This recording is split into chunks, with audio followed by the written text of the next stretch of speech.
Subscribe now and press the bell icon. Never miss an update. कुर्बान बलोच लेकिन ॻाल्हि अॼु की जेका आहे हीअ तव्हां सां करण वारी इहा आहे त वफ़ाक़ी हुकूमत मौजूदु हालतुनि में सख़्तु परेशान आहे। उन जा ॿ कारण आहिनि। हिकिड़ो कारण इहो आहे त जेका वबाई बीमारी दुनिया में पखिड़ी आहे उन हवाले सां वफ़ाक़ी हुकूमत जेके शुरू में सुस्ती जो मुज़ाहिरो कयो, हिकिड़ी ॻाल्हि उहा आहे। ॿी ॻाल्हि इहा आहे त जेका जॾहिं बीमारी ही वबा पाकिस्तान में दाख़िल थी त सिंध हुकूमत जेके क़दम खयां उन हवाले सां जेका पज़ीराई मिले थी आलमी फोरम ते, हुकूमती सतह ते या अवामी सतह ते, उहा सिंध हुकूमत खे मिले पई। ऐं सिंध हुकूमत मतिलबु पाकिस्तान पीपल्स पार्टी जेका वफ़ाक़ी हुकूमत PTI जी अपोजिशन जमायत आहे, इन करे सख़्तु परेशानी आहे वफ़ाक़ी हुकूमत में। ऐं वज़ीर आज़म भी परेशान आहे। अॼु इहे ॻाल्हि इन बुनियाद ते कयां पियो त अॼु इस्लामाबाद में सुद समा वारी वज़ारत में वञणु थियो, किन दोस्तनि सां गपशप थी त वफ़ाक़ी हुकूमत छा पई करे, छा पई सोचे, छा पियो थिए, त उते इन हवाले सां सख़्तु परेशानी हुई। ऐं परेशानी इन हवाले सां हुई त हिकिड़ो त ताफ़तान ते जेके मुतासिर हुया ईरान मां अचनि पिया, उन्हनि जी चकास जे हवाले सां हुकूमत खां कोताहियूं थियूं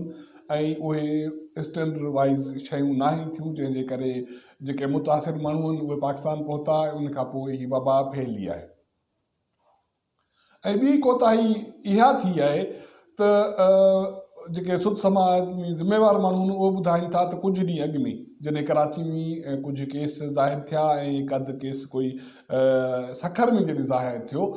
त हिकु ज़िम्मेवार अमलदारनि खे इहा हिदायत कई वई त हू इन हवाले सां कोई प्लान ठाहे ॾियनि त वफ़ाक़ी हुकूमत छा करे। उन मां हिकिड़े समझदार हिकिड़े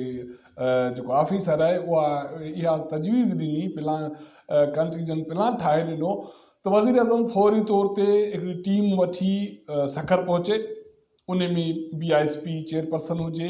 उन में नेशनल डिज़ास्टर मैनेजमेंट अथॉरिटी जो चेयरमैन हुजे, उन में सुद समा वारी वफ़ाक़ी वज़ीर हुजे ऐं वज़ीर आज़म पाण हुजे। उन में इहो टीम वठी उते सखर पहुचे ऐं उते पहुची सिंध जे वॾे वज़ीर खे पैगाम मोकिले ऐं सिंध जे अवाम खे पैगाम मोकिले त तहरीक इंसाफ़ या वफ़ाक़ी हुकूमत खे सिंध जे हवाले सां सख़्तु जेके आहिनि हमदर्दी आहे, उनखे फ़िकिर आहे त हू टीम वठी सखर पहुतो आहे। हाणे सिंध ही वज़ीर आज़म हुते मौजूदु आहे, ही टीम मौजूदु आहे। सिंध हुकूमत खे जेका बि मदद खपे उहा वफ़ाक़ी हुकूमत करण लाइ तयारु आहे। ऐं वज़ीर आज़म हिकिड़ी राति उते सखर में स्टे करे उन खां पोइ जेका टीम गॾु वठी वञे उनखे 2-3 ॾींहं सखर रहनि कैंप क़ाइमु करण जी हिदायत करे, उनखे कैंप क़ाइमु करे पोइ वापसि अचे। इहा तजवीज़ जॾहिं वई त जीअं मौजूदा हुकूमत में थींदो रहियो आहे या तहरीक इंसाफ़ जी हुकूमत में अक़ल जा जेके अकाबर आहिनि उहे तमामु घणा मौजूदु आहिनि। उन जेका तजवीज़ आहे उनखे नज़रअंदाज़ कयो वियो। पोइ थियो छा, जॾहिं सिंध में केस वधीक ज़ाहिर थिया सखर में, कराची में, ऐं सिंध हुकूमत फुर्ती सां क़दम खयां ऐं उन खां पोइ सॼे जेके बि हिन जे एहतियाती तदाबीर जे हवाले सां जेके बि क्रेडिट आहे उहो सिंध हुकूमत ॾांहुं हलियो वियो। हाणे थिए ई पियो त सिंध हुकूमत जी ऐं सिंध जे वॾे वज़ीर जी सॼी दुनिया में वाह वाह थिए पई, आलमी फोरम ते वाह वाह थिए पई, ख़ासि करे डोनर्स जेके एजेंसियूं आहिनि उन में वाह वाह थिए पई। मुल्क में त थिए ई थिए पई। वफ़ाक़ी हुकूमत जा नुमाइंदा बि घणो करे माना अॼु जेका मुंहिंजी गपशप थी उहो इन जा मुतहरिफ़ आहिनि त सिंध हुकूमत कोरोना वबा जी रोकथाम लाइ तमामु संजीदा ऐं मुतहरिक क़दम खयां। बलूचिस्तान हुकूमत बि अहिड़ा क़दम न खयां। पंजाब जी त ॻाल्हि ई कोन्हे, उते ज़िक्र फ़िक्र ई कोन्हे। ऐं जेको पंजाब जो वॾो वज़ीर आहे बुज़दार साहब, सरदार साहब, उन जे हवाले सां को तहरीक ॾिसणु नथो अचे। हाणे त KPK में कुझु केस ज़ाहिर थिया आहिनि। हाणे इहा हिकिड़ी शइ इहा हुई त जेके हिते वफ़ाक़ जा नुमाइंदा आहिनि या PTI जा हमदर्द या उन जा हुकूमत जा जेके कामोर आहिनि उहे सम्झनि था त हीउ मौक़ो हुयो PTI खे हिकिड़ो दफ़ो ॿीहर सिंध में मुतहरिक करण जो ऐं हुनखे हमदर्दी हुनजे लाइ पैदा करण ॾियो छो त पीपल्स पार्टी PTI जी वफ़ाक़ी हुकूमत में आई आहे पोइ हुन सिंध में जेका बि जेका हमदर्दी हुई उहा लूज़ कई आहे आम माण्हुनि इहो सम्झणु शुरू कयो या वफ़ाक़ी हुकूमत जे तर्ज़ अमल सां इहो महसूसु थियणु लॻो सिंध में त PTI हुकूमत या त शहरी सिंध जे शहरी आबादियुनि में कुझु नुमाइंदगी रखे थी उन जूं हमदर्दियूं शहरी आबादी सां आहिनि ऐं या सिंध जे जेको सिंधी मुखालिफ़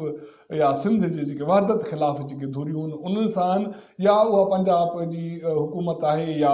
KPK जी हुकूमत आहे बलोचिस्तान जी हुकूमत आहे सिंध सां उनजी का हमदर्दी न आहे सिंध लाइ हू मददगार न आहे तंहिं करे हीउ मौक़ो हो त वज़ीर अज़म खे टीम वठी उते सखर वञी वेहणु खपंदो हो उन खां पोइ हुनखे कराची वठी वञणु खपंदो हो पर हीउ मौक़ो बि वज़ीर अज़म ऐं उनजी हुकूमत विञायो आहे इहो ई सबबु आहे त हींअर सिंध में जेका बि तहरीक इंसाफ़ जी जेका क़यादत आहे उहो इंतिहाई मायूसी जो शिकार आहे ख़ामोश आहे छो त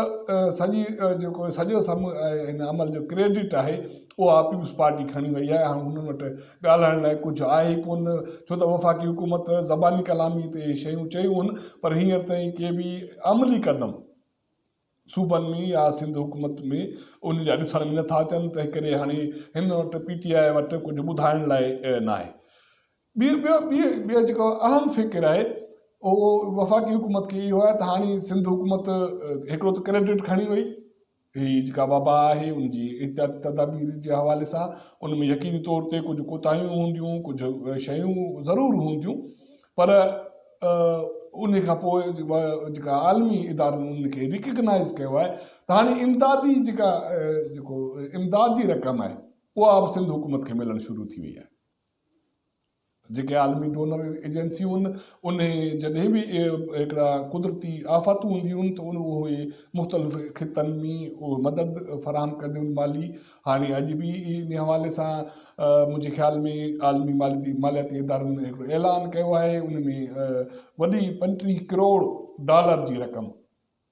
जो ऐलान कयो वियो आहे उन लाइ फौरी तौर ते कुझु पैसा सिंध हुकूमत खे मिलणा कया आहिनि ऐं ॿिया पैसा सिंध हुकूमत खे मिलंदा माना ॿियो जेको मसइलो थियो वफ़ाक़ी हुकूमत लाइ उहो इहो थियो त हिकु क्रेडिट बि न मिलियो ऐं पार्टी जी पज़ीराई बि पार्टी खे न मिली ऐं जेको मौक़ो हो उहो बि हथ मां निकिरी वियो ऐं ॿियो मामिलो इहो आहे त जंहिंजे करे हिन लाइ जेके हथ पेर हयां विया परॾेही इम्तिहान हासिलु करण लाइ हाणे उन मां बि वफ़ाक़ी हुकूमत खे या इमरान ख़ान जी हुकूमत खे कुझु हथ में न पियो अचे यकीनी तौर ते हीअ कुदरती आफ़त आहे उनखे गॾिजी मुंहुं ॾियण जी ज़रूरत आहे अॼु वफ़ाक़ी हुकूमत इहो चवे पई त अपोज़िशन तजवीज़ूं ॾे त छा करिणो आहे हेतिरा ॾींहं थिया अपोज़िशन रड़ियूं कंदी रही सिंध हुकूमत जूं शिकायतूं आहिनि त वफ़ाक़ मदद न पई करे वफ़ाक़ मां मदद न पियो मिले मुस्लिम लीग नून बि चवंदी रही त वफ़ाक़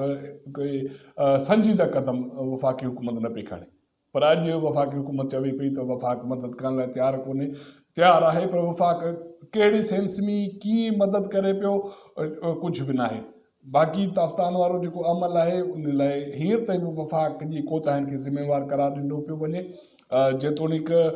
सिंध हुकूमत जी नेकी थिए पई हाणे इहो चवे पियो वञे त UC सतह ते माण्हुनि जा तमामु सां गॾु उनखे सफ़ाई जे लाइ हथनि जी सफ़ाई जे लाइ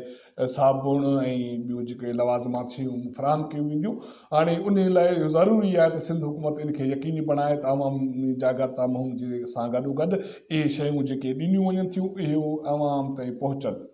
इहो जेको तर्ज़ अमल आहे सिंध में त शयूं विच में खाइजी वञनि थियूं ऐं नुमाइंदा हड़प करे वञनि था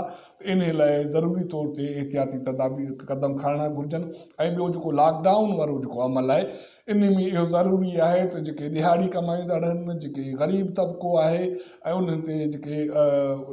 रोज़ानी खाधे पीते शयुनि खे फ़राहमी खे यकीनी बणायो वञे ईअं न थिए त को कुदरती आफ़त जी शिकल में का ॿी आफ़त ॿाहिरि निकिरे ऐं माण्हुनि जो जानी नुक़सानु थिए हीअ अॼु कोई अपडेट हुई असां तव्हां सां शेयर कई असांजो चैनल ॾिसंदा रहो इनखे शेयर कयो ऐं सब्सक्राइब कयो